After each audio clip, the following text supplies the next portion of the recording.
Alors aujourd'hui, on ne peut pas parler des élections. Donc je vais parler d'autre chose. Vous savez que c'est dans ma thérapie. Hein. Il faut que je parle tous les jours face à mon téléphone, sans aucune réponse, sans aucune diffusion, mais c'est pas grave. Alors, aujourd'hui, la question est la suivante. Est-ce que, globalement, c'est du diviser pour mieux régner, c'est de la bêtise, de la naïveté, ou alors c'est vraiment de la vraie perversité, comme je l'ai écrit là, inhérente aux deux grands plans mondialistes? C'est une bonne question, ça.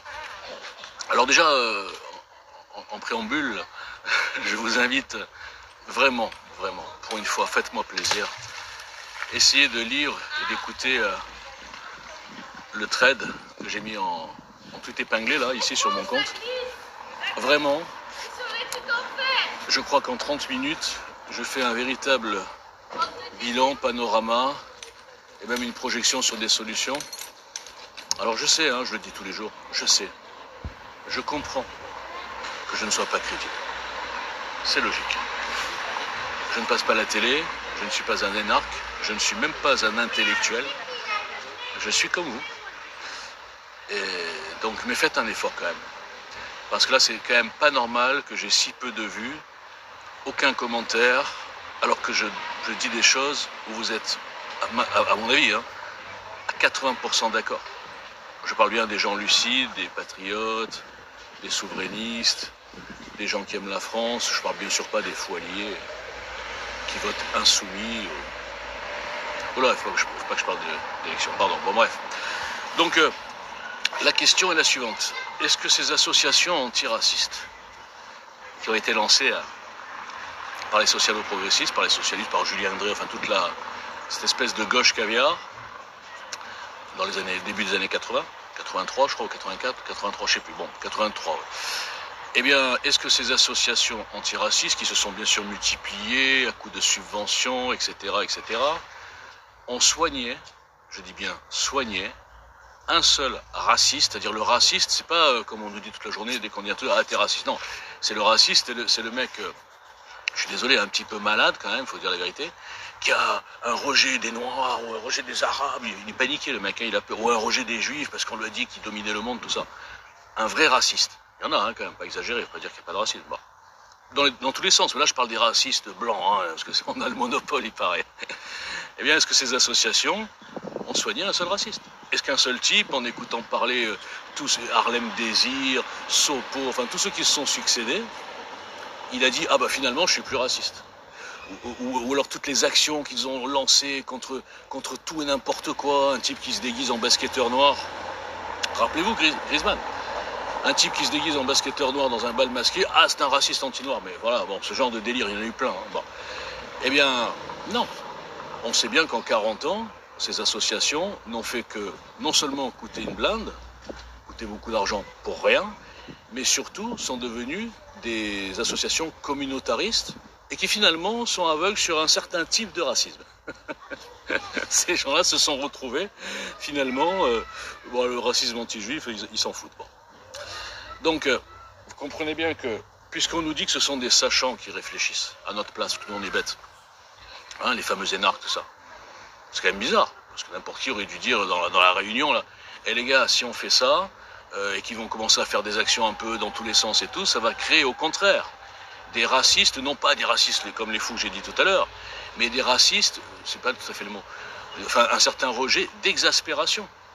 Où le mec moyen qui en a rien à foutre ni des Arabes, ni des Noirs, ni des Juifs, à force de voir des trucs exagérés, dramatisés, à l'époque les musulmans ont peur parce qu'on a demandé à une femme d'enlever son voile, ça y est, les musulmans sont traités, enfin les Arabes sont traités comme les Juifs en 1930 en France. Il y a eu des choses comme ça qui ont été dites quand même. Hein. Bon, eh bien le mec normal à la fin il dit j'en ai marre des Noirs, des Arabes, des Juifs, allez ils me font tous chier. Je vous résume, hein, bon. Donc, il y a bien un mec intelligent qui aurait dû dire ça dans la réunion. Je prends un autre exemple, la loi Guesso. La loi Guesso qui n'a pas été demandée par les Juifs. Hein. Les gens ils croient que ce sont les Juifs qui ont dit oui, il faut une loi Guesso, tout ça. Les ignares. Et alors je vais pas employer des mots insultants, ok, vous n'êtes pas ignares. Mais enfin, tous ceux qui sont gavés par Soral et toute la clique, ils ont l'impression que les Juifs, les autorités juives sont allés mendier à l'État français une loi pour les protéger. C'est ça qu'on leur dit. Et on leur dit aussi, d'ailleurs j'y arrive, sachez, pour ceux qui se renseignent sur le sujet, que par exemple Simone Veil, ces gens-là, les Soraliens, ils détestent Simone Veil. Par pur antisémitisme, mais surtout parce qu'ils sont tellement idiots, et là j'ose le mot, hein, j'en ai plein hein, comme ça sur les réseaux. Moi je parle que d'expérience, hein, j'invente rien. Qui viennent, qui disent oui, c'est à cause de Simone Veil qu'il y a l'avortement en France. Je sais donc, c'est à cause des juifs en fait, parce que chaque juif du monde représente tous les juifs. Mais on nous dit pas d'amalgame, hein, sauf pour les juifs ça va. Et donc ils pensent que donc Simone Veil, je veux dire, elle était contre la loi Guesso. Je sais pas, j'ai toute une liste d'intellectuels juifs, même de rabbins, qui étaient contre cette loi, parce qu'ils étaient intelligents. Ils se sont dit, comme moi, comme pas mal de gens lucides, que cette loi Guesso n'est absolument pas là pour protéger les juifs, de quoi que ce soit, mais au contraire, pour leur mettre une cible dans le dos. Hein? Parce que si vous dites à un type, on a fait une loi pour vous interdire de remettre en cause ça, il va dire, bah si on a fait une loi pour nous interdire, c'est qu'il y a des choses à cacher. Et là, je suis en train de vous décrire un des aspects de la perversité totale, de la franc-maçonnerie, de la gauche caviar, et bien sûr de Guesso, qui était un communiste franc-maçon. Cette loi qui a été faite par les francs-maçons de cette bande, sous la houlette de Mitterrand. Donc vous voyez, avec ces deux exemples, je viens de vous prouver que premièrement, la loi Guesso, qui est soi-disant faite pour protéger, elle a créé, elle a exacerbé, elle a augmenté la paranoïa antisémite, anti-juif, et les associations antiracistes ont exacerbé, à mon avis, le racisme sans jamais soigner personne. Allons plus loin, la marche des fiertés. Moi, je ne comprends pas en quoi on doit être fier, par exemple, d'être homo, d'être lesbienne, enfin voilà, d'être transgenre, d'être déguisé, là, comment ça s'appelle, travelo, je crois, hein, je sais pas, d'être non-genré. Je ne sais pas trop si je suis une femme ou un homme, mais j'en suis fier. Excusez-moi, hein, j'espère que c'est pas puni par la loi ce que je viens de dire. Bon, je veux dire, moi je vois pas en quoi il y a de quoi être fier. On peut faire une petite fête entre nous, mais de là à appeler la marche des fiertés, imposer à la vision de nos enfants dans les rues des trucs délirants. Et si on dit, bah, attendez les gars, c'est un peu, franchement, bon, allez faire votre truc, mais c'est un peu lourd là. Voilà, on n'a rien contre les homos, on n'a rien contre tout ça, mais n'exagérez pas quoi. Eh bien, intolérant, homophobe, transphobe, et après tous les hobs. J'ai pas dit, bon, bref, tous les hobs qui sortent. Donc vous comprenez bien qu'à la fin, qu'est-ce que ça génère? Sous prétexte de soi-disant protéger les homos des agressions, c'est vrai que j'imagine bien, enfin moi je sais pas trop, enfin je suis pas très calé sur le sujet, oui j'imagine que des homos doivent se faire agresser souvent, et à mon avis pas forcément par les Français de souche, hein. Je dis ça, je dis rien. Mais de là à faire comme ça, eh bien, là aussi, je suis désolé, c'est le même processus, il y a des gens qui s'en foutaient, et à la fin ils disent, oh non franchement là c'est bon, ils commencent à nous gonfler cela. Voilà, je vous fais le résumé, hein, comme ça, brut de pomme.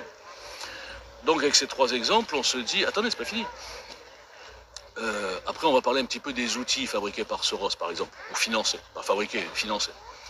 Quand Soros finance, Soros et tous ces mondialistes pervers, psychopathes, qui veulent semer le chaos, hein, ils sont sataniques quand même, ces gens-là, on peut dire la vérité. Le mec, il a je sais pas, 97 ans, il s'occupe encore de foutre le bordel dans les pays occidentaux. Non mais franchement. Donc il finançait les BLM. Alors, les BLM, c'était bien, mais d'accord, il y a eu une bavure horrible. Le mec, c'est vrai que le flic, là, c'est dégueulasse ce qu'il a fait, c'est vrai. Et en plus, c'était filmé et tout, donc on voit bien que c'est il kiffait de faire souffrir le type. Bon, bref. Ok, qu'il y ait une ou deux manifestations, d'accord, mais pourquoi ça dérive tout de suite une manifestation antiraciste, comme si tous les blancs étaient racistes, après on va tout casser, et tout ça financé par Soros, entre autres, et il y avait une caisse qui allait des BLM aux démocrates. Ça faisait partie, bien sûr, de tout ce qui a été fait contre Donald Trump pour foutre le bordel avec la Covid, justement pour faire perdre Trump. Bon. Alors, pourquoi ces gens financent des choses comme ça? Pourquoi ces gens financent le bordel, financent la division? D'accord? Pareil en France, Assa Traoré, vous avez bien vu qu'Assa Traoré, toute l'enquête a montré que le Traoré en question, déjà récidiviste, etc., enfin moi, c'est toujours un parcours, hein. C'est pas un genre normal qui n'a rien derrière lui, qui va fuir la police, etc. Moi, je veux dire, le flic me dit arrête-toi, je m'arrête, quoi. Bon. Et donc à la fin, finalement, on sait bien que c'est une, je sais pas, une crise cardiaque, je sais pas quoi, mais on transforme ça en la police tue, presque avec préméditation, presque que la police descend, et leur but, pardon, c'est d'aller tuer des gens. Non mais franchement, quoi. Et on excite les jeunes, les sans-cervelles, et on leur dit allez-y, cassez tout, machin. Et Assa Traoré aussi, financé, boosté médiatiquement par les progressistes, soi-disant, hein, par les plutôt sataniques, istes. On la met sur Time, etc., sur des magazines internationaux presque. Moi, je dis, mais c'est pas possible. Et elle devient une égérie, avec les cheveux comme ça, ouais, la grande rebelle et tout. Bon. Qu'est-ce que ça fait, ça? Eh bien, ça augmente le racisme. C'est des manifestations soi-disant anti-police, anti-racisme. Ils ont inventé un racisme systémique. Mais pour le français de base, qui est ni flic, ni noir, ni arabe, qui est juste blanc, hein, bientôt ça devient une minorité, un blanc qui s'appelle Martin. Il voit ça dans les rues, le bordel, tout midi. Il en a marre de ces noirs. Voilà ce qu'il va se dire. Je ne sais pas si vous voyez ce que je veux dire. C'est-à-dire que tout ça, le résultat, c'est à l'envers exactement de ce qui est le projet annoncé. C'est-à-dire faire baisser le racisme, etc. Ou dénoncer un racisme fantasmé dans la police. Il faut se mettre à la place d'un policier. Moi, j'ai jamais été policier, même dans d'autres vies. Oui, vous savez, j'ai plusieurs vies.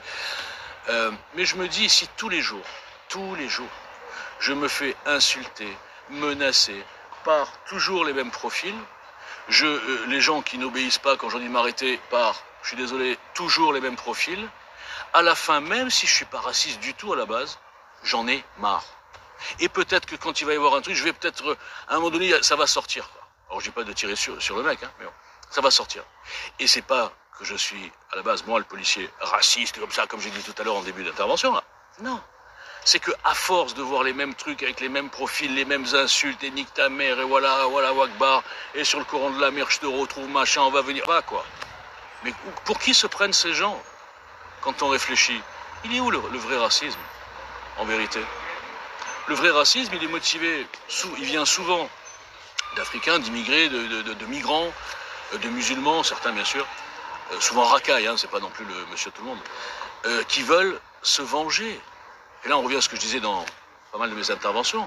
Cette fameuse vengeance et revanche coloniale. Ces gens, cette partie, ils ont l'impression, quand ils attaquent à 5 ou 6 un blanc, de venger leurs ancêtres de la colonisation. Ce sont, excusez-moi, des malades mentaux. Mais qui peut encore croire à ce concept de revanche pas intergénérationnelle, enfin, qui saute les générations? Est-ce que les Français, même en 1950, c'est-à-dire 5 ans après, est-ce que quand ils voyaient un Allemand dans la rue, ils allaient lui mettre un coup de boule à 3 ou 4? Je vous schématise. Non. Parce que le français, il sait faire la part des choses. Quand je dis le français, je suis désolé, là je vais faire un peu de racisme. Le blanc, l'occidental, il sait faire la part des choses. Mais il y avait une guerre, ok, c'est fini. On a beaucoup souffert. Enfin, je veux dire, les nazis, ils ont quand même fait des trucs. Bon, bref. Et encore, il faut dire quand même la vérité, la France, on n'est pas du tout, de loin, le pays qui a le plus souffert des nazis. Hein. Bon. C'est plutôt en Europe de l'Est qu'ils ont plus souffert. Bon, bref. C'est quoi cette histoire d'aller se venger sur des gens qui n'ont rien à voir? C'est quoi? La guerre d'Algérie, mais les gens, bon, bref. Donc, tout ça pour vous dire que tout ça, c'est pas anodin. En vérité, je pose la question, mais la réponse, elle est simple. Diviser pour mieux régner. Les élites ont peur d'une chose, c'est qu'il y ait une alliance du peuple. C'est un peu virtuel ce que je dis. Hein. Une alliance du peuple. Donc, plus vous divisez en petits machins, comme ils font pour la fausse dissidence, ils inventent des faux dissidents, ils boostent des faux dissidents, toujours sur le marché porteur, je l'ai dit tous les jours, hein. Antisémitisme, anti-Israël, anti-sionisme, et ça fait des petits îlots de grande résistance. J'en parlais hier en disant, encore une fois, ouvrez les yeux, 90% des petits médias, soi-disant résistants, et des petits youtubeurs, et des petits grands dissidents, ou des petits grands influenceurs, sont sur ce marché porteur. Pourquoi croyez-vous que ce sujet ait quelque chose à faire dans la résistance, et je dirais la libération, c'est-à-dire la construction d'une libération, la construction de quelque chose, un réceptacle, un ensemble d'idées qui regroupe et qui fasse une force pour renverser le système. En quoi regrouper les gens en leur disant oui, c'est de la faute des juifs, c'est les Khazars, c'est les Illuminati. Regardez, je vous ai écrit un livre, le mondialisme, satanisme, sionisme. Regardez, je vous ai écrit un livre, même la Covid, c'est les juifs, les gars, tout est les juifs. Ah oui, ouais, moi je suis musulman, frère musulman, et je suis en train de m'infiltrer. Non, mais c'est pas grave, oublions, je parle de c'est fini. Et voilà, en quoi ça a fait avancer la libération, ou la construction, ou la réflexion? En rien du tout. Donc tant que le système vous distrait avec des petits camelots, qui se sauvent tous du vrai dissident que je suis, et vous ne le voyez pas, je fais encore un trade extraordinaire, qui aborde tous les sujets, il n'y a pas moyen. Il n'y a pas moyen, les gars, vous ne voulez pas écouter parce que je suis personne. C'est quand même un truc de fou, quoi. Mais imaginez que je suis passé 10 fois à la télé, et puis allez écouter. Voilà, compliqué. Bon. Donc conclusion, la réponse est dans la question. Évidemment que c'est la perversité. Merci.